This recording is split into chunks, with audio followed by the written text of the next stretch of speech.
Welcome to another, the continuation of my DireLands system agnostic dark fantasy campaign setting. Now, in this episode, oh, by the way, hi, my name is Adam. I'm going to be outlining the DireLands fantasy campaign setting gods. And these are not going to be gods like you find in Greek or Roman pantheons where they stick their fingers in mortals' actions. These are gods that very much are on the back seat of reality.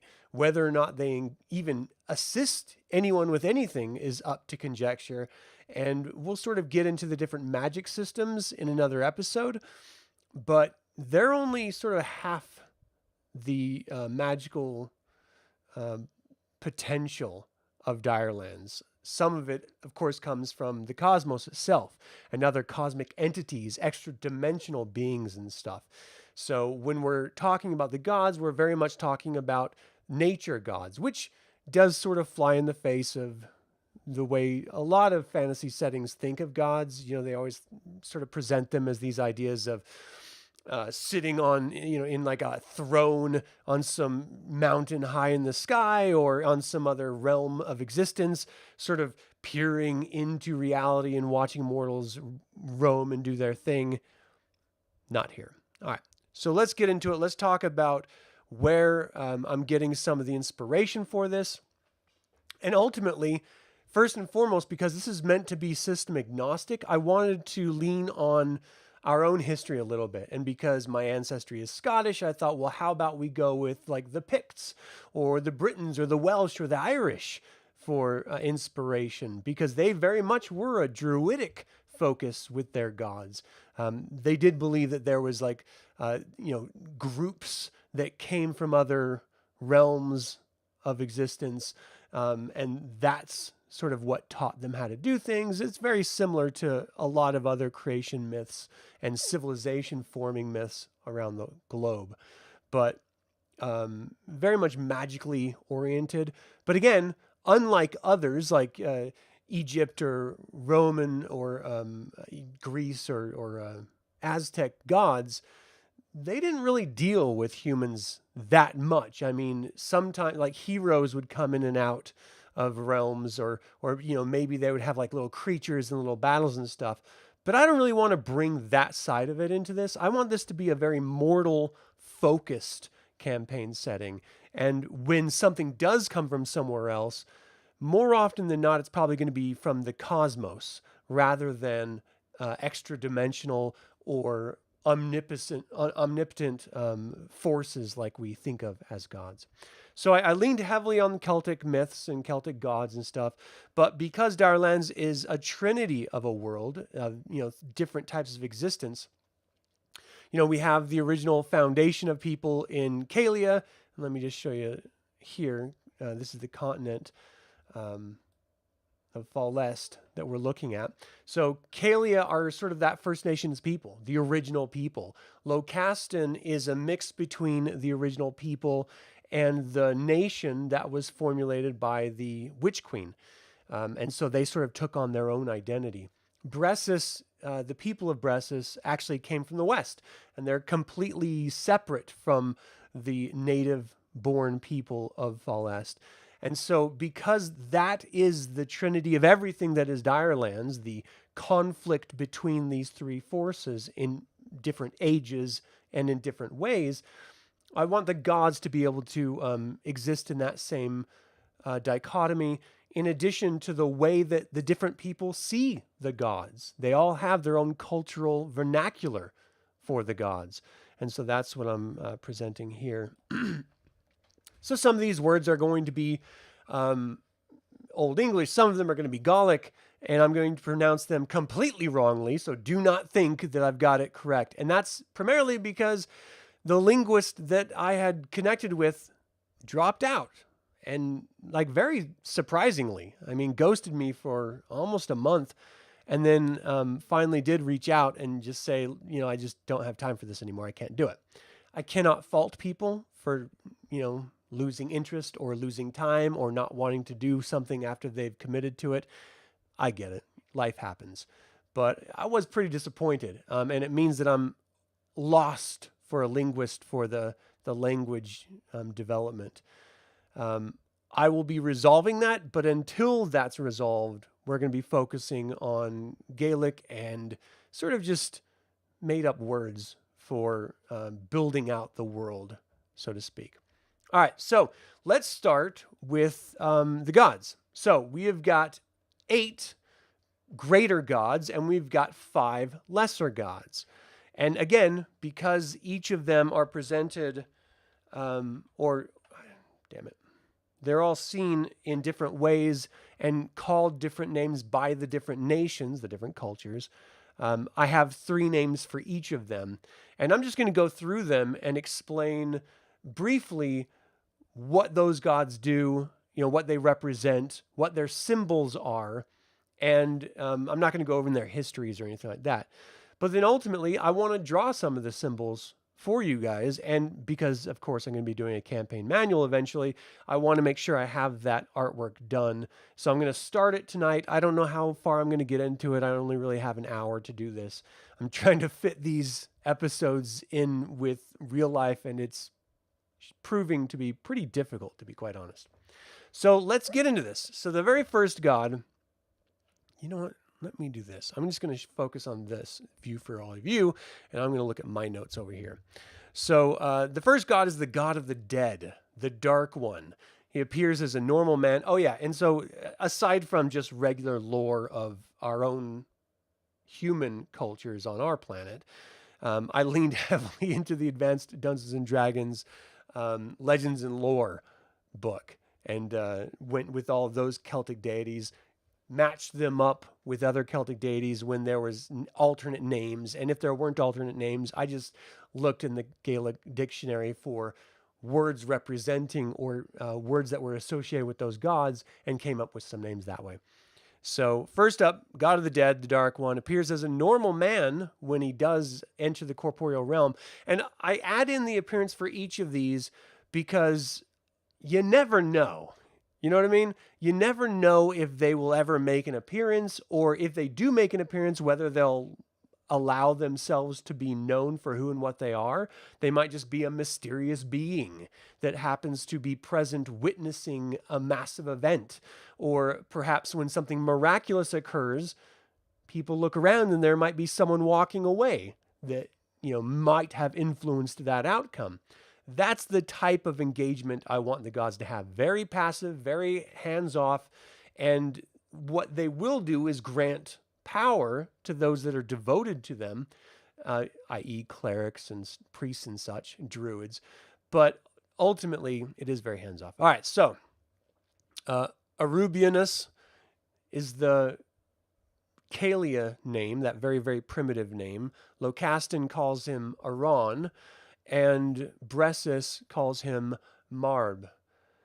Ultimately, his symbol is the black star on a gray background.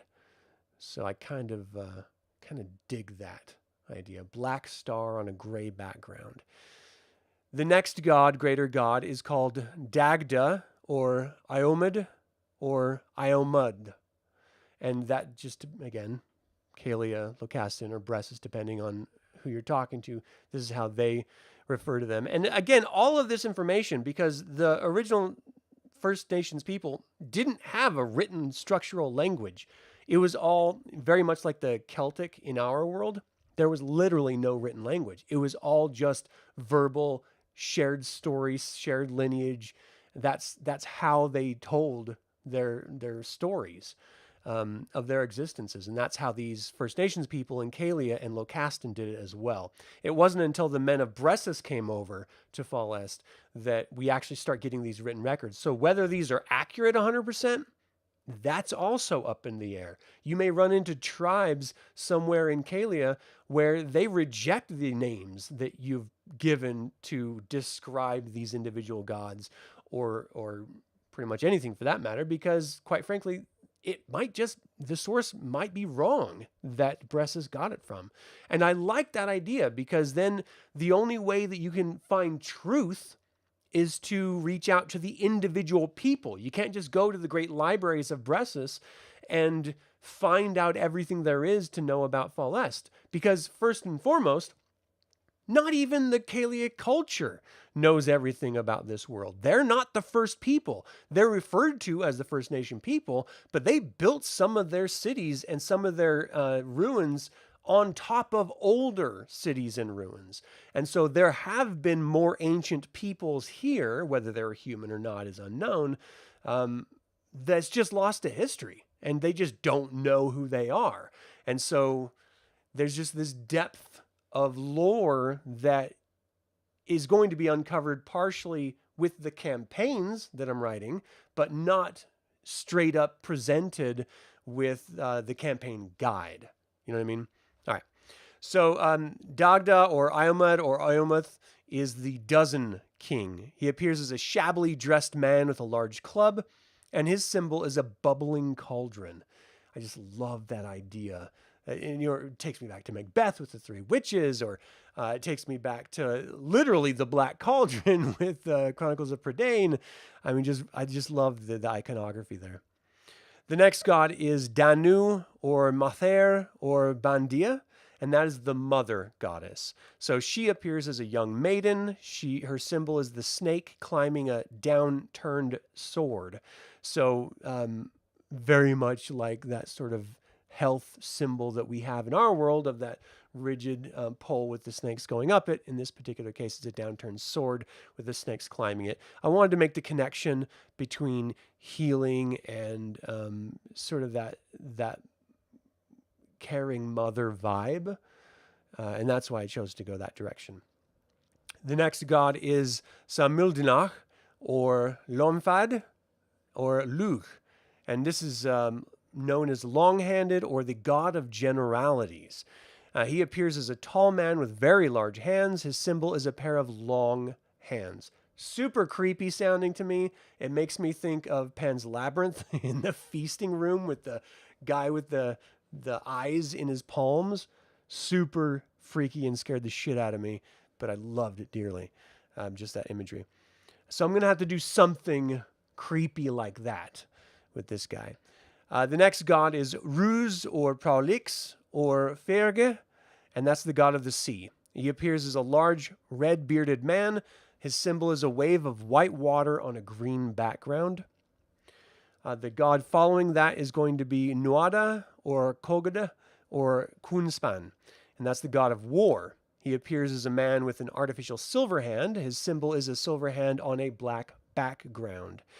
And you're going to notice a lot of these are very much raw references to events or locations or concepts or elements rather than individuals. Because ultimately, when you look at primitive nations peoples, they're referring to what's happening in the natural world that maybe they don't fully understand. And so they need to ascribe a deity to in order to try to comprehend that thing. So whether it's the dead or death, whether it's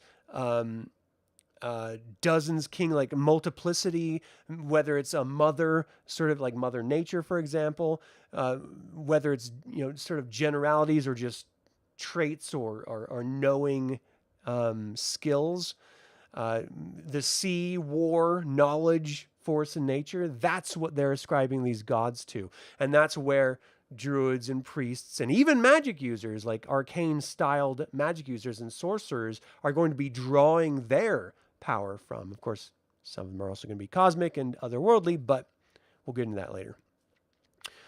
So the god of war appears as a man with the artificial silver hand. It's a silver hand on a black background. Okay, so the next god is Ogma, or Firin, or Eloaz. And that's the god of knowledge, the binder or patron of all bards. Appears as an aged white-haired man. His symbol is an unfurled scroll. And the final greater god is Priomshiol, or Nadar, or Sylvanus, which is the god of forestry and nature. He appears as a man with very long legs, and his symbol is a summer oak tree. So I'm going to be going through a couple of these icons. I don't know how much time I'm going to have, but that should be kind of fun, just drawing them up here in front of you and sort of talking about the process and everything. All right, so let's talk about some of the lesser gods here. There's only 5 of them. First and foremost, we have Bridget, or Brigid, or Bardach, which is the goddess of fire and poetry. It appears as a tall woman with flame-colored hair, and her symbol is the female form bathed in fire. Now that would be a very, very cool image to put together.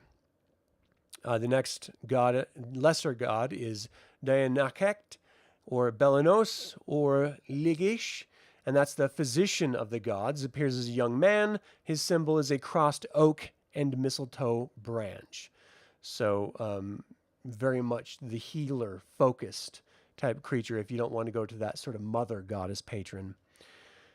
The next god is Dunatis, or Bane, or Binantak, and that's the god of mountains and peaks. He appears as a normal man. His symbol is a red sun-capped mountain peak, which is just very evocative imagery. You know, I mean, very common to images that we see till today. I mean, all of these are pretty common in the fantasy milieu, but even in real life, you see a lot of sort of mountains with the sun behind them and stuff. The next one is Gobni, Gobanadun Kyun, and that is the blacksmith of the gods. Appears as a hugely proportioned man. Symbol is a giant mallet over a sword. And then the final lesser god is Morrigan, Morrigu, or Maka, which is the goddess of war. She appears as a well-proportioned woman with a hideous face, and her symbol are two crossed swords. So that is the pantheon of gods. But again, it's not really a pantheon because they don't like sit in the heavens next to each other and bicker and argue and get involved with humans' lives. Whether they even really exist is sort of open to interpretation as well, depending on the culture we're talking about in DireLands. So which one of these seems like an interesting possibility? You know, I really like the idea of the female form bathed in fire. I might have to do a little bit of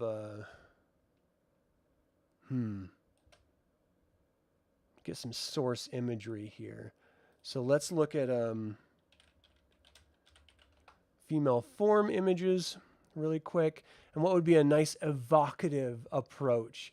I do like the idea of like a sort of sideways, so at least you can see the breasts and the ass, but the hips are really the core of motherhood and birth and you know, femininity, because that's the god, you know, that's the beginning of life. That's where, you know, of course babies come from and shit like that.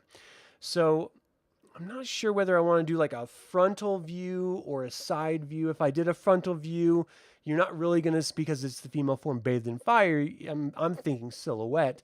You're not really going to see, this is an interesting take. Maybe I do a sort of a forced pose where their shoulders are back really far and their back is arched. Pretty striking. You know what? I don't mind that at all. I think I might use that as inspiration. Let me just do a little bit of copy and paste action here. All right, so we've got that as beginning. Now let's get a good fire start. I don't want anything too... Okay, here. This would be pretty interesting, I think. Just something really basic when it comes to flames and fire. This might be pretty good, too. Yeah, you know what we're going to do? I'm going to use...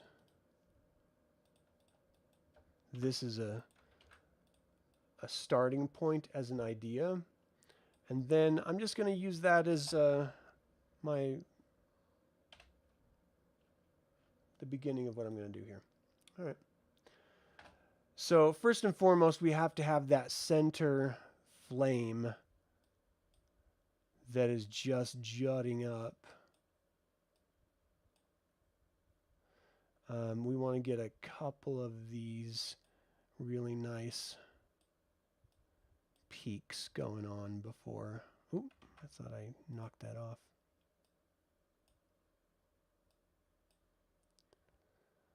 All right, let's get a nice broad base. And I'm not really planning on doing anything symmetrical or anything like that. But I do want to kind of have it look kind of organic, you know what I mean?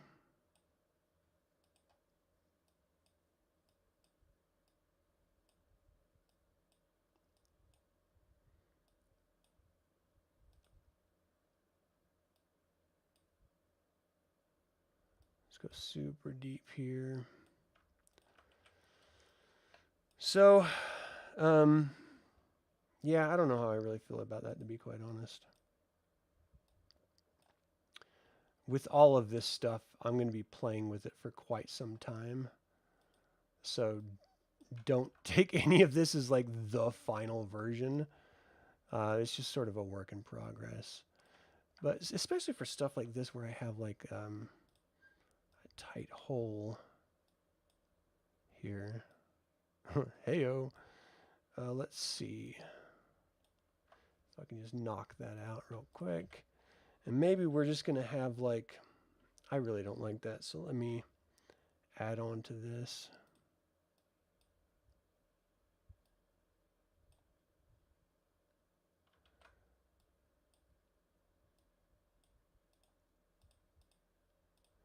Let me just blacken it in and darken it up. And then we'll just have some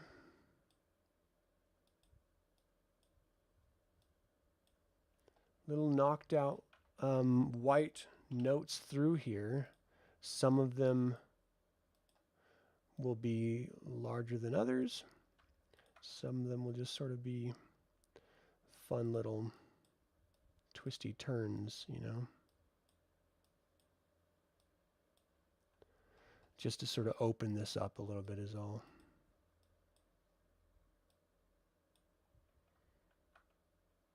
Because when we do this female form, I really want it to stand out here. So we're looking at, you know, some like super bright yellowish imagery. But again, I need to start thinking about this really quick because I want this to be very stark. This is something people are going to be chiseling into stone, for example. This is something that they're going to be drawing in sand or in clay. And so there's not going to be a whole bunch of color contrast at all. It's just going to be like a solid background. You know, maybe they'll use sand or fruit or vegetation for colors and stuff, but it's going to be very primitive looking because it's just supposed to be a hard icon is all. So in this particular case, I want this entire background to be, and I'll get that little spot there, to be very much just what you would sort of imagine as like a bold fire flame or something. So something very sort of orangey. Because they're probably using like, oh, I don't know what, like pulp of like squash or, you know, something like that. Or maybe some like colored berries or something like that. And then the female form bathed in it, I'm going to delete that one so I can add this female form here. And we're going to start really, really loosely because it is going to be sort of knocked out. And I might just keep it white.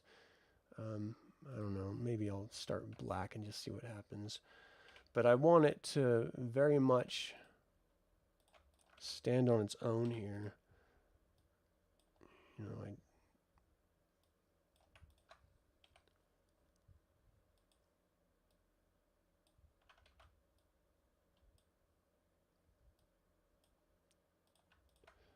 so we get this nice sort of feminine form with this feminine neck. And then shoulders. And her shoulders are really standing back. That's way too long here. She's not going to be... all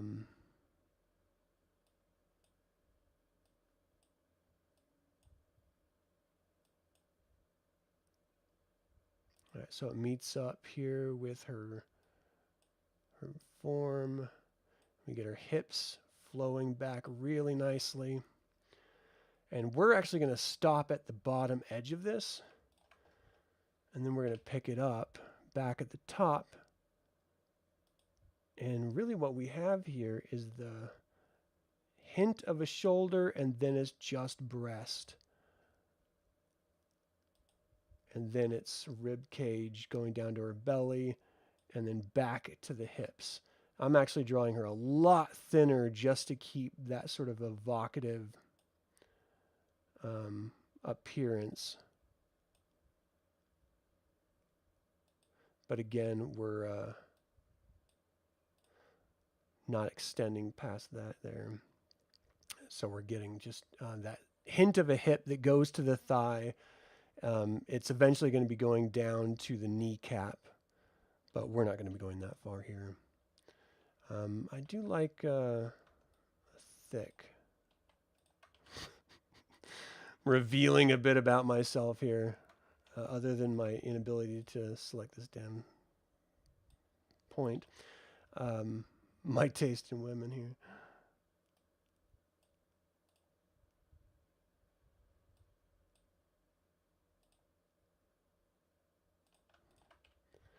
Okay, so again, it's very sort of primitive and rushed and stuff like that, and I can maneuver stuff around, and I don't know how I feel about hair or anything like that. I mean, right now I'm just sort of going for effect. I should probably have her other arm sticking out here at some point. Maybe.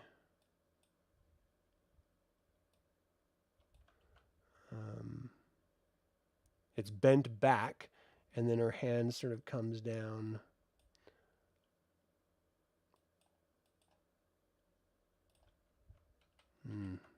Yeah, because her hip is there, so it would be completely covered up. So you get the hint of it. And again, I'm not trying to go for anything literal. I should probably think about how I'm going to deal with her hair. Like, what kind of weird braided, suggested hair should I have here?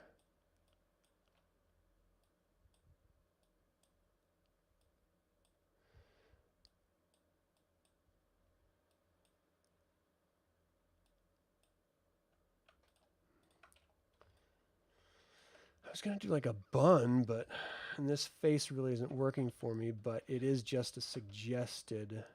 That actually makes it look like she has this weird. Hold on. I'm going to fix this right now. So there's a suggestion of hair. She's just a silhouette on this, and I really do think I need to do white for her icon. Get rid of them.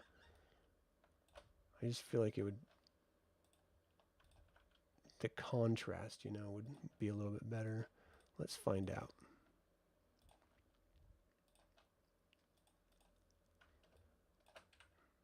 Yeah, I think that's a better iconography. All right, so which one was that? I totally forgot.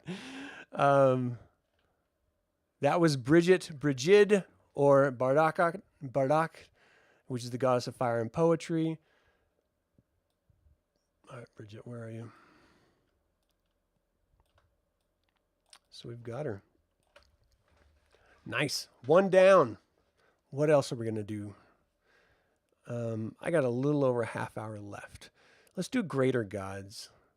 These lesser gods are awesome, but I mean, here's an easy one. A black star on a gray background. What symbol of gray background? It doesn't mention, it doesn't matter. So, I mean, let's just do something that is like the planet, you know, something loose. So we just have, I'm going to do an oval, just a slight oval, and then I'm going to cant it like a planet, because that's how it works. So it's a black star on a gray background. So let's find my swatches, and let's just choose a gray background. And there's actually a star tool that you can use here, and you can actually increase the number. But when it comes to star, I don't want it to be, let's see, 1, 2, 3, 4, 5, 6, 7, 8. Let's do 9 initially. So let's do series of 3, because they're going to be at different sizes and points here. So again, we're going to knock this out to white. That is not white. I can't do white. I got to be black. It's a black star on a gray background. And I'll center it there. And I'm going to bring these in just a little bit. You friggin' turd. Let me select the anchor point. Come on now. And we'll do another one. And we'll just sort of layer them together a little bit so that we end up with 9. So this one, I'm going to go real narrow. I want it to be super stark. So, you know, stars, the way we interpret them, it's all just reflected light, right? I mean, well, that's not true. It's projected light. So they're inconsistent. They're uneven because there's things between us and them in the vast emptiness of space. Let's do the next one. This is going to be the last one. I'll have this be a really small one. This may not end up working, and I might have to tweak it a little bit to get it to feel right. Because this feels really really wonky and crazy. I'm not a fan of this. I don't like this at all. Here's what we're going to do. We're going to keep this. First radius is the inner circle, and the second radius is the outer circle, and then the points are the number of points we have. So we're just going to go 9.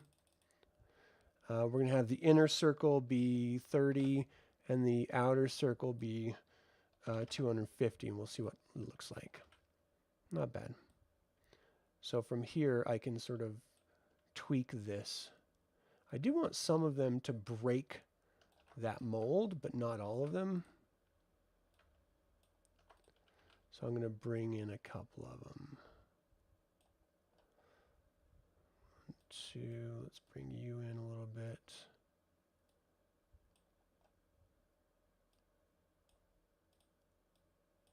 Come on, grab the anchor point.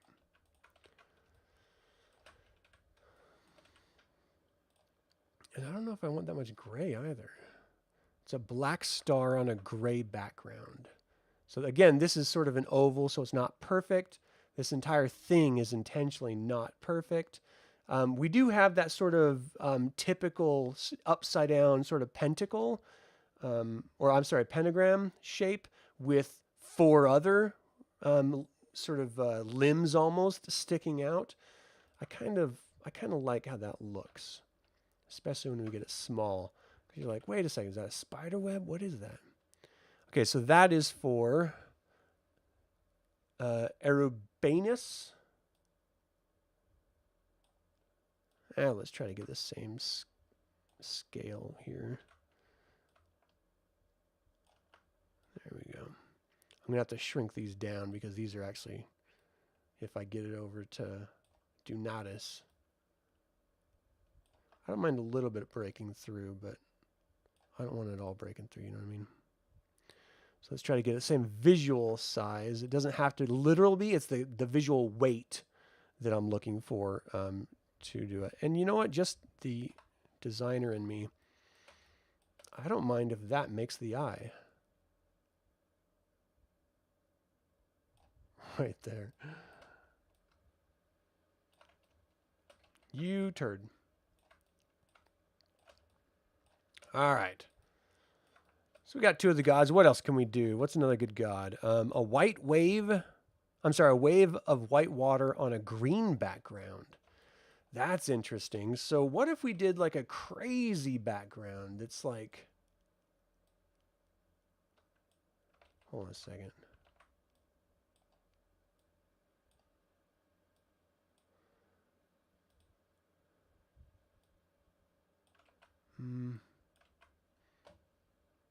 You know what, give me a second. I'm actually going to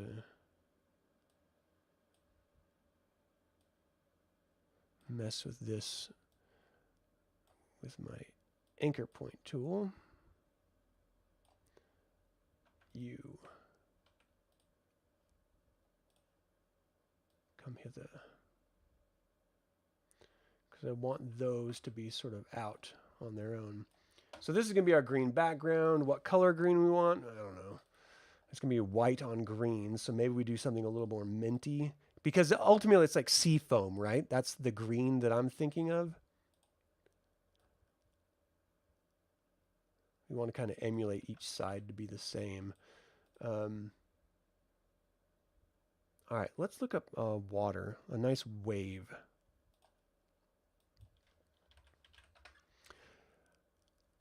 That's pretty dope. I mean, you can't ever go wrong with Japanese style artwork when it comes to waves. They're just with the water fingers that come down. But maybe we look at something a little more graphic, a little bit more. Oh, I kind of dig that actually. All right, here's what we're gonna do. I really like this one right here. So I'm going to do something like that. So we have our basic water wave at the base, which just represents the base of water. Nope. Let's keep this white. And you know what I did wrong? I do. Do you know?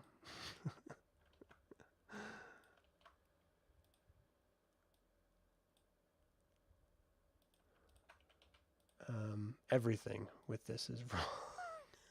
Everything. Let's keep it thinner.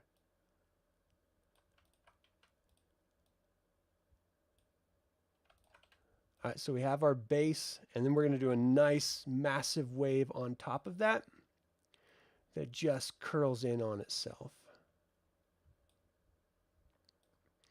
We want to get something nice and organic looking,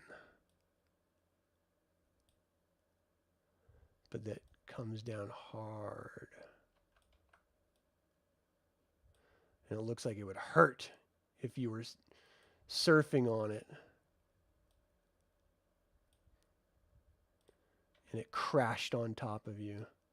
It would just pummel you.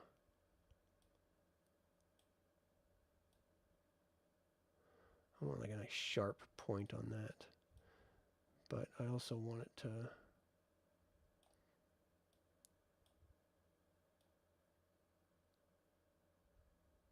sort of curl and hit hard.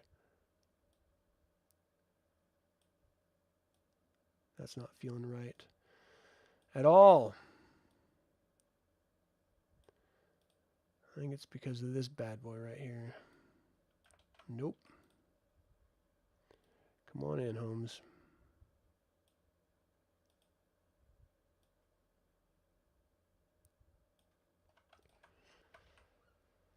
Oh, I really hate that. Let me grab this real quick.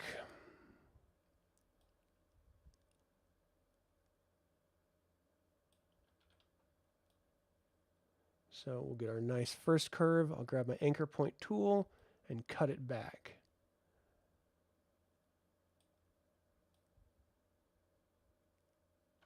Ooh, that was the wrong choice. Yeah. Let's go to the normal pen tool. Probably spending way too much time on this. Like no one really cares. But stuff like this kind of bugs me, so. And I'm the one doing it. So I want to make sure that I'm happy. That's not connected. You friggin' turd. There we go. Now it's connected. Oh my gosh, what's happening?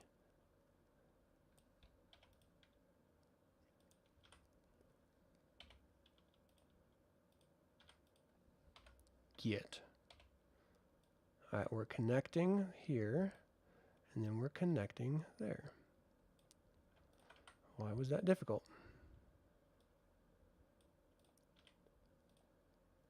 Let's shorten this. I want that super thin. All right, so it's not exact like that one, but that's because it's ours. It's not that one. It's our one. And you guys are like, no, I don't want anything to do with this. I get it. I do. This really still bugs me as well. Just does not feel right at all. I'm going to have to tweak the hell out of this.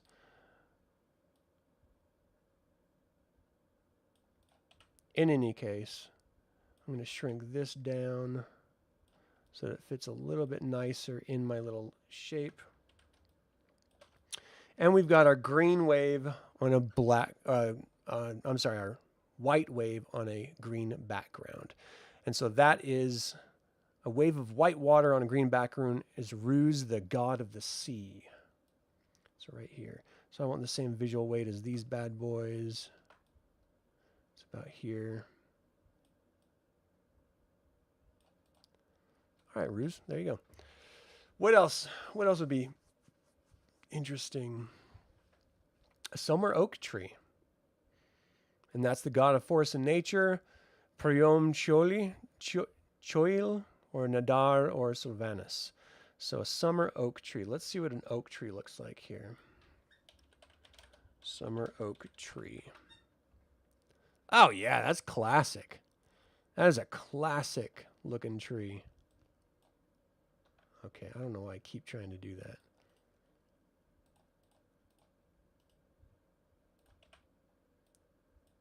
So let's use that as the basis idea here. I mean, it's going to be probably a single color. So let's just start with our base. And I don't know that I want it to be just a straight base. I don't mind it being a little bit more sort of knobby and old. And definitely not a straight branch system, because these branches need to go way up and connect. And I'm only going to be doing the, our main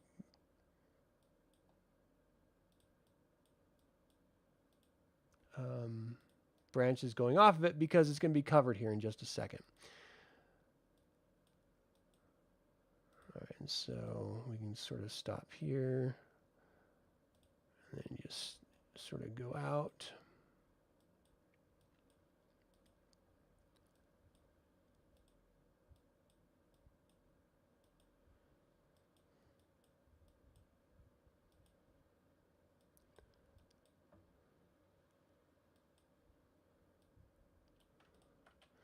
All right, we got our base. Now let's get some bushy, crazy bushy goodness.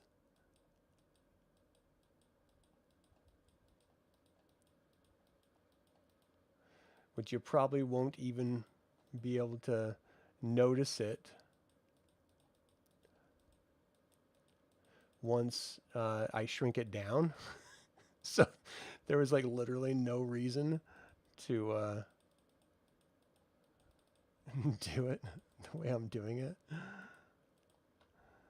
But what we can do is sort of position this and then knock out holes in it, because ultimately that's what we want, right? We want it to be a little bit see-through so that we can see some of these branch structures, but not a lot of them, right? So I'll just do some like little holes that we have through here.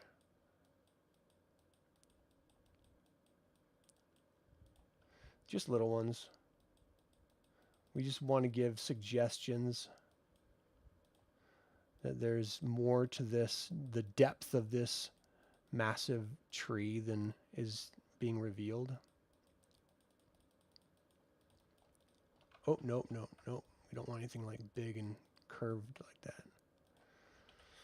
Okay, so you select each one of these little shapes, and we're going to make a compound path, and then we're going to color it in. And that's going to leave little holes here. I don't know that it really matters, to be honest, but that's what we're doing. Okay, so should I do different colors, or should I just have it be like the same color? Should I have just do like a two-tone? Because everything else is kind of one or two colors, right? Maybe I'll just do a deep two-tone or something. I'm going to do more muted green than that. Something deeper and darker. All right, so our summer oak. I'm going to extend this a little bit so we can get in here. And hide that branch.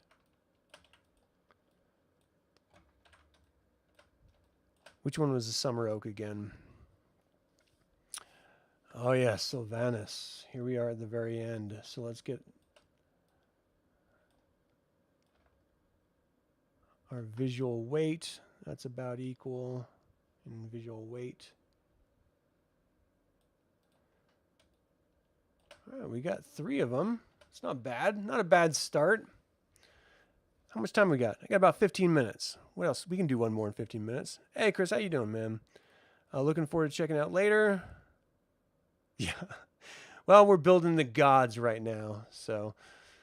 All right, let's just choose one. Where's Queen? What's Queen? He's a lesser god. He's down here near the bottom. Giant mallet over a sword. So a giant mallet over a sword. This is clearly going to be a blacksmith sword. Or a mallet, I mean, because he's a blacksmith.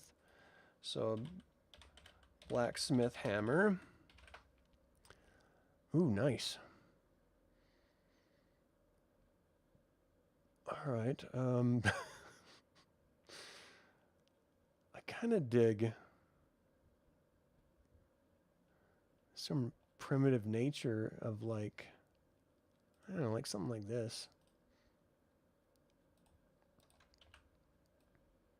And let's find a nice basic sword because he's still doing it. So blacksmith sword. Blacksmith making sword. What would be a good one? There's clearly not going to be a hilt. There might be a crossguard, but usually that's affixed afterward. What would be a good sword to use? I do like when they're holding it, but we're not having a hand holding it. And it's just supposed to be like over it as if it's going to smash into it. So maybe I do just do a regular looking sword. Just not have it completed.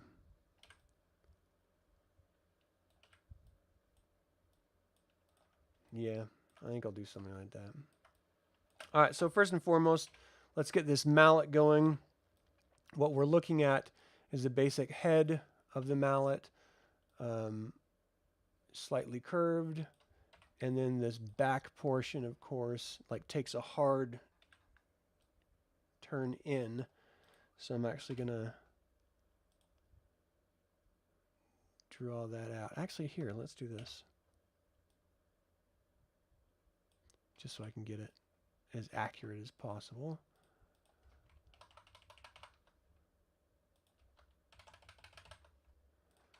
And let's get some nice curvature going with these two on the end.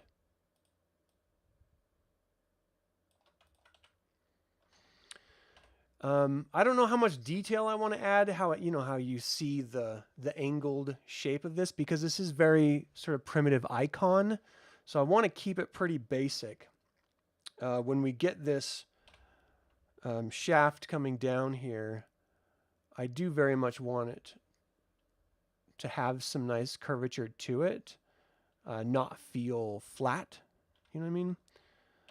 So what I'm going to do is just add some points in the center here, and then use my pen tool to give them some form. Come on, dude. What the heck? Where's my anchor points? There we go. There we go. So we've got a little bit of a curvature.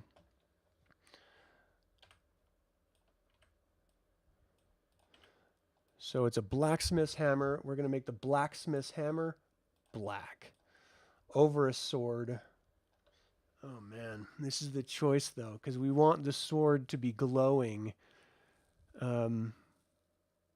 So do we do like the striking portions of it as if they are glowing off?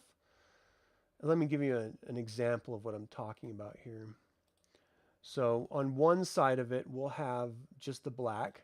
On the other, maybe like this super bright, like this will just have a hint. It'll just be the very hammer side of it, of the hint of red. But when we do the sword, it'll be much bolder because, you know, clearly it's going to be... Here, I'm going to do some real quick. 1, 2, 3, 4. I do want to have this a little bit more indented.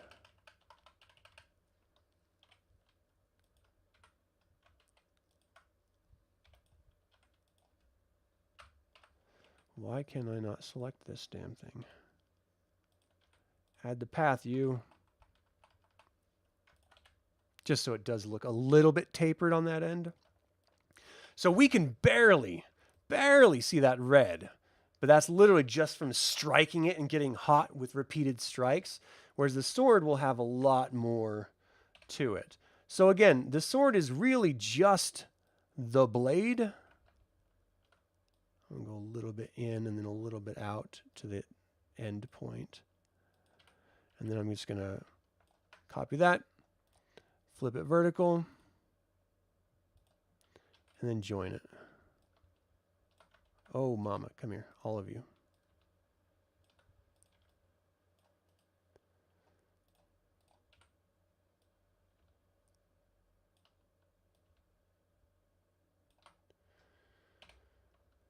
And then maybe we'll just have something like, oh, geez.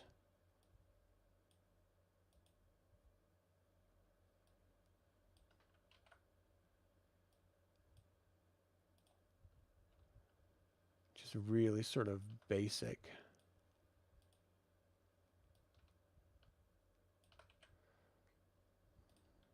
And then this I can disconnect. Or just copy the anchor points themselves. Get rid of these images because I clearly don't need them. And flip this vertically and connect it up.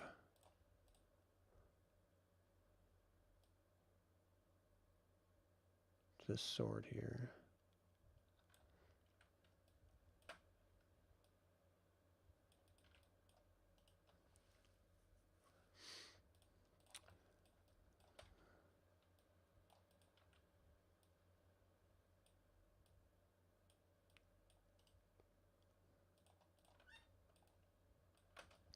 So we have a basic sword shape. And with this one, I actually want that red to be going really far on here. So the hammer is over the sword. How do we, how are we going to make this really look sort of icon-like? Let's do super stroke of white so it does look like it's right over it. And then I'll put these two together.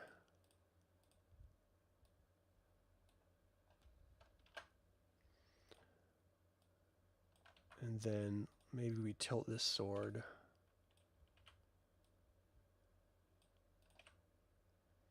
So it's almost like crosses. Should I shrink this sword down just for scale? No, because the sword needs to be large. So I'll just try to keep it, I don't know, maybe like that. All right, so who is this again? This is Giant Mallet over the sword is queuing right here. So black and red, you can barely even tell unless you're like really looking into it, which I actually don't mind at all. But I do want it to have similar visual weight, which means it's got to be larger just for the mass of it. That might be too large. All right. I'm a little reticent to do that gradient because then it forces me to want the other ones to have gradients in their color to help with dimension and stuff. But I'm going to exercise a little bit of self-control with that because I really do want them to be just pure graphic rather than anything literal. This feels a little bit large to me. No, this feels really large. All right. I got about 10 minutes. What's an easy one I can do as the last one? Oh, red sun capped mountain peak. That should be pretty easy. Mountains are those things where in your mind, you're like, oh, that's a mountain. That's easy to do. You just do a couple peaks. But in reality, it doesn't quite look right. In this particular case, it's probably not going to look right. So just be prepared for that. I do like a nice stiff peak. It seems like it was like sort of sheared off or something.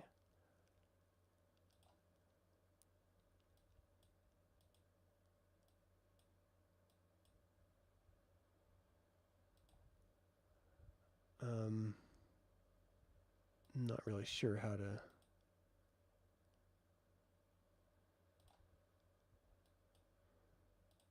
I'm not really sure how to do this because clearly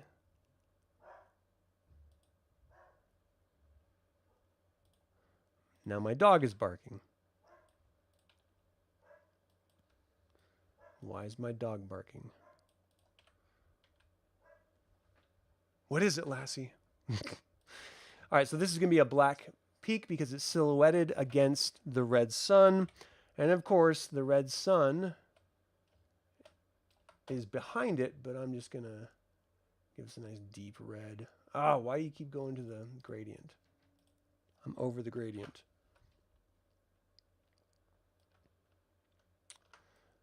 Red sun behind mountain. Super easy one. Really iconic imagery. I don't like this at all. Maybe it should just be flat-ish. This is going to drive me insane. I don't know. Should it bleed over a little bit? Because I could do this same red in a radial. See, I told you I was going to do this. I get like, it makes me want to, I'm not going to do it. It's not going to happen. It's going to be black, and we're going to live with the black. Or the sword, too, because apparently that's still on my clipboard. All right, so black mountain, red sun. Super easy. It's still driving me nuts visually. You know what I think I need to do? I just need to cut it off. That's my cutoff point. So everything else needs to go below that. And then I'm just going to lop its legs off. Ugh. I'm never going to be happy with this. Whatever. All right. So this is Benetok, Dunatis, or Bean, the red sun-capped mountain peak, the god of mountains and peaks.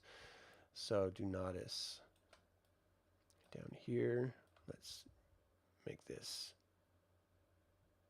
small. It's very bold image. So we want to make sure that, visually it's the same way. Should I just do purple for this? Mountain? I mean, if we're being honest, that sort of late evening. Ooh, maybe not. We're going to have to bump up this red a bit. I don't like that. I don't like that at all. Okay, it's not quite black, but it's close. Let's just get a little bit of light on that red so that it forces those purple mountain majesties, to jump off. I'm going to shrink the sun down just a little bit so it's really highlighting that center peak. All right, I think that's going to do it for this episode. So I've laid out the 8 greater gods, the 5 lesser gods, what they stand for, and we know that they're not these anthropomorphic deities that walk the earth or stand in their lofty towers meddling with men. This is, in fact, just reference to elements or events or ideas that mankind has sort of put together. And when I'm saying mankind, I'm not just talking about humans. We have dwarves, halflings, gnomes, elves of all variety that you find in any fantasy milieu, in addition to the variants of humans and stuff, and other creatures and monsters and animals and insects that you would find in any fantasy world. It's just that first of all, each nation, which is comprised of all those different races to varying degrees, culturally will refer to them, the gods, in one way, but you're also going to have your racial stereotypical cultural references to these gods as well. So dwarves will be leaning a little closer to your mountain god or your foraging gods, whereas your elves are going to lean closer to your forest and your healing and life affirming gods, stuff like that. So expect that type of typical fantasy presentation as well. It's really going to get interesting when we start creating the differences between the healing and, the differences between magic, I guess I should say, because there are different forms of it. Whether, in sort of Dungeons and Dragons 5th edition parlance, you're going to have your sort of warlocks, your sorcerers. So warlocks are imbued with power from extra-dimensional deities, or entities, I should say. And there might be demons, or there might be just beings, or ideas. You're going to have sorcerers that draw directly from the earth, and you're going to have wizards that sort of wrench the arcane forces from the cosmos itself. And so all of those different types of magic, in addition to the power drawing from within oneself, from within the earth, or from within earth deities, or not just necessarily earth deities, but the different deities, those are all respected forms of power and magic as well. So the gods influence literally everything when it comes to life, but they don't literally walk around and, give you gifts and stuff like that. It's much more esoteric than what you're going to find in most other fantasy worlds. All right. So thank you guys so much for tuning into this. I do hope you enjoyed this type of thing, this development. If you do, then of course you're going to be watching this at some point. And if you don't, I totally get it. Not everyone likes the development side of campaign settings. A lot of people just want to see the campaign finished and just play the campaign. I will be doing that too. I have the game system. I'm referring to it as DL6 because I am leveraging 3 6-sided die, one for each of the nations. It's going to be used as a method of storytelling and interpretation for the DM, which die rolls which number, because each die is going to be associated with the nation, and you're going to be able to interpret it very much like a tarot deck, back in the day in our real world. And it also adds a little bit of that occult new age vibe to these First Nations people, which is real for them. It's not sort of new agey, it's just life. And I like that aspect, that this particular gaming system and interpretation system provides. So I'll get into all of that when I really have it all nailed down. Next, I think I'm probably going to go over the different types of magic I think that'll be really interesting as well. But that's going to do it for this episode. Thank you so much for tuning in.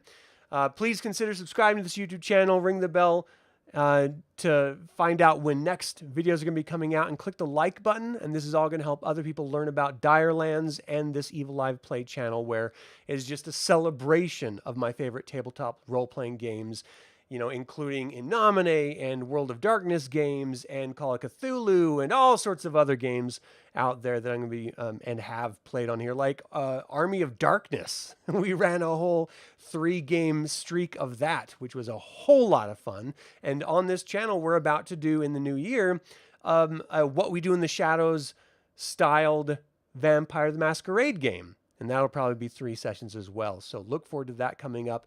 All great reasons to subscribe.